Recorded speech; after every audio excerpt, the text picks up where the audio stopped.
Been thinking about anything? Oh, it's like I fell asleep. My leg hurts or whatever. Had a little issue.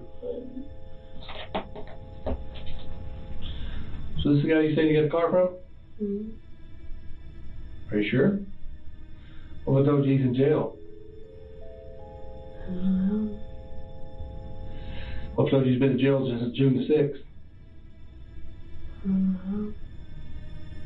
You think I'm making this up? No. So if he's in jail, how did he give you the car? It was him. I'd be sure. You better rethink this, Taylor.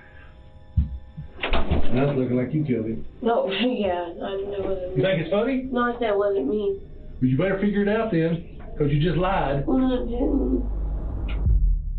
Sean giving her the car was a completely fabricated story, and the detective just proved it. So, with this major lie exposed, Taylor is taken away to sleep in jail while detectives work on finding more incriminating evidence against her. The next day, Taylor is brought back into the interrogation room in an orange jumpsuit. This time, the detective has prepared undeniable evidence to thoroughly debunk her entire alibi and make her confess. Yeah.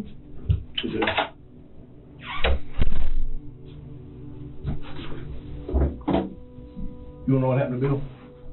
Yeah.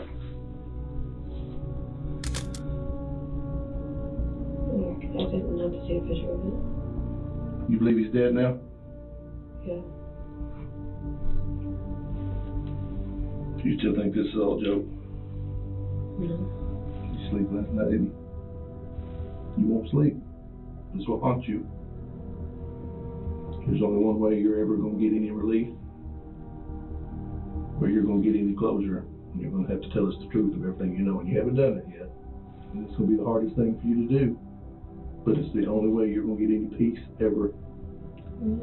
At a minimum, if you didn't do it, you know who did? Are you scared of the person who's involved in this? No, who's involved in it? You really do you get stuff out of people by threatening them? I'm not threatening you. Girl, in their face and stuff? I haven't got in your face. I'm saying like you. I hadn't threatened you. I'm letting you know what's fixing to happen to you. Because you don't believe anything. I'm sorry? You don't believe anything. I don't believe liars. Okay? And you're a damn liar. You need to be out there getting a real killer. Well, you need to be helping us. If you even cared about the old man that's been beat to death and shot, you need to be helping us. You just shot. You don't think he was shot? Was he? You tell me? You just showed me the top. You not see enough? You don't see again to get a better look? I don't. I want you to remember that picture every night of your life. Of course you do. Every night. Elkin's body language has shifted from cocky and playful to scared and confused, and just about everything else in between. Her behavior would change again after she's allowed to make a phone call to her mother, where she'd stop pleading innocence and start playing the victim. She's now going to paint a picture of a man named Joseph Rogers, better known as Joe, that will make him out to be the bad guy. So we let you talk to your mom. So now what I would like to ask you for you to tell us the truth. The truth, I mean, I told y'all the truth today, but I just didn't tell y'all all of it. Tell us in the beginning what happened and exactly the truth the way it happened, okay? I said, Joe came over that night and he asked me what he had in the house, and I told him that he didn't have shit. He's like, will you knock on the door? I knocked on the door. And then he went in, I left. That's when I went to McDonald's. And I came back, he told me he took care of it. I didn't kill him, no, I didn't do nothing like that. When he said he took care of it. He told me that at the casino because I kept asking him what happened. Because I didn't want to part in it, so I was scared. You know, I didn't want to go in there or nothing. I didn't know what happened. And I kept asking him what happened.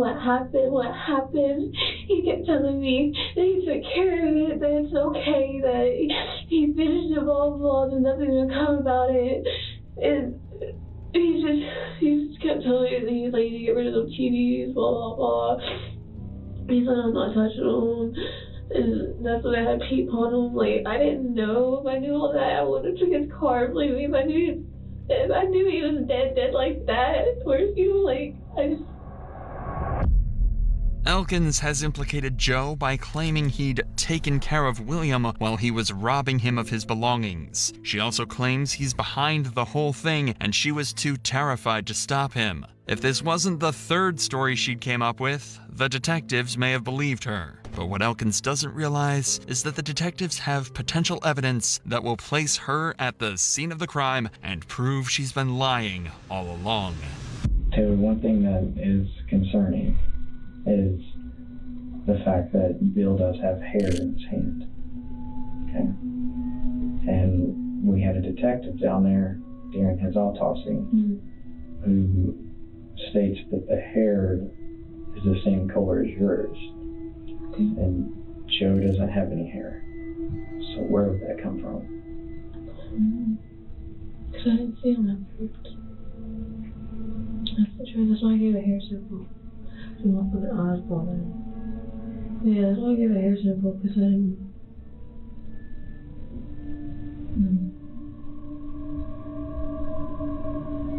Did you ever see Bill after McDonald's? If that lock of hair they found on William's body belongs to Elkins, then her stories will mean nothing, as the physical evidence will do the talking for her.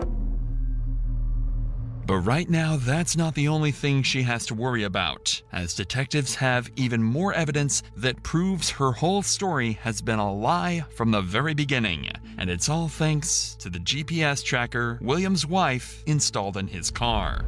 That GPS tracker would also help detectives to map everywhere she had been from the very moment she stepped in the car, and then use the CCTV to determine who was inside the vehicle.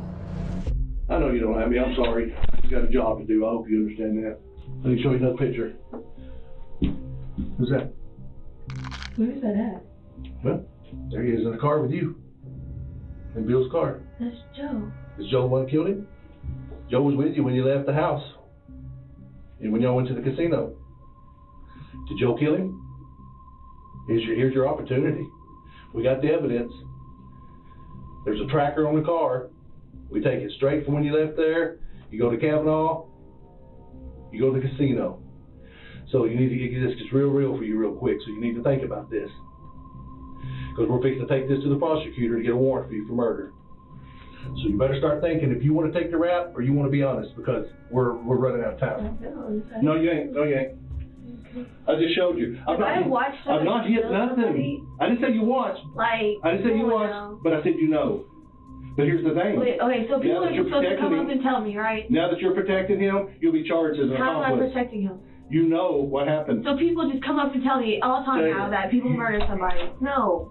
This is your last chance of your life. I'll be back with that murder warrant. Okay, come back with it.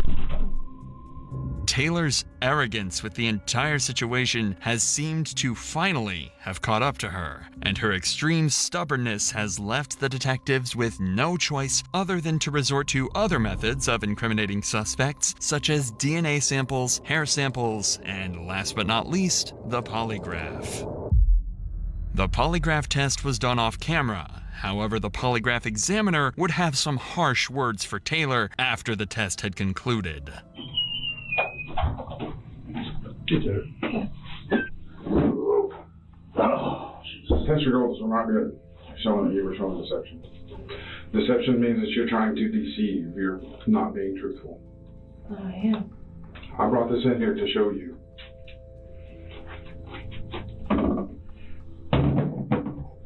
You see that question that says R5? Mm-hmm. And that big spike on it? Mm-hmm. That's where you were telling us a lie. You were lying to me when I asked you in the test, were you present when he was attacked? Not when he was killed. But attacked, maybe, not killed.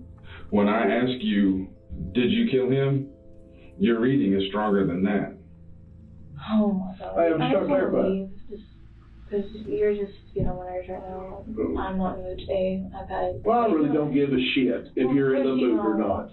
Of course you don't. All right? You're a rude person. I'm not a rude person. Yes, you are. You're a rude, cold, heartless murderer. That's what you are. No, I'm not. Look at you. You have no defense for yourself. I'm not though. Because you killed the old man. No, I didn't. I know what I'm capable of. I'm not Yeah, you're capable of that. You're right in the middle of all of it. And why you don't think you think you're so tough? I told y'all what happened. You ain't told us nothing. You make up everything to point the finger at everybody else. But I don't. You do, 100%. I don't. This is not going to go away. This is not going to quit. Okay. You're going to keep having your little nightmares that you have, and I hope you do for the rest of your fucking life. Taylor would never formally confess during the rest of the interrogation, continuing to point fingers, blame others, sometimes being completely imaginary people, and playing the victim. William Dubois Jr. had suffered from 27 impact injuries and met a terrifying end the day of his death. The hair sample found in William's hand was eventually matched to the hair of Taylor's, adding one final cherry on top to help convict her. Detectives ultimately believed Elkins was responsible. Although she didn't confess to the cops, she allegedly made a confession during her incarceration.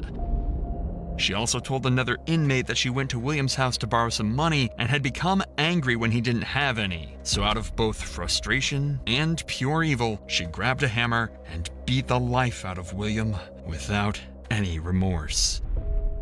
Taylor's grandfather, Denton Stringer, was initially investigated as a potential suspect. However, with no solid evidence connecting him to William's murder or Taylor's involvement, authorities ruled him out. As for Joseph Rogers and Sean, they were both cleared of any involvement in William's death. The two had nothing to do with the crime whatsoever, and were simply scapegoats for Taylor to point fingers at. As for Taylor, she was charged with first-degree murder on October 9th, 2019, and in January 2020, she accepted a plea deal that meant she'd avoid a life sentence. Instead, she was sentenced to over 40 years in prison. Her first chance at parole will come in 2059.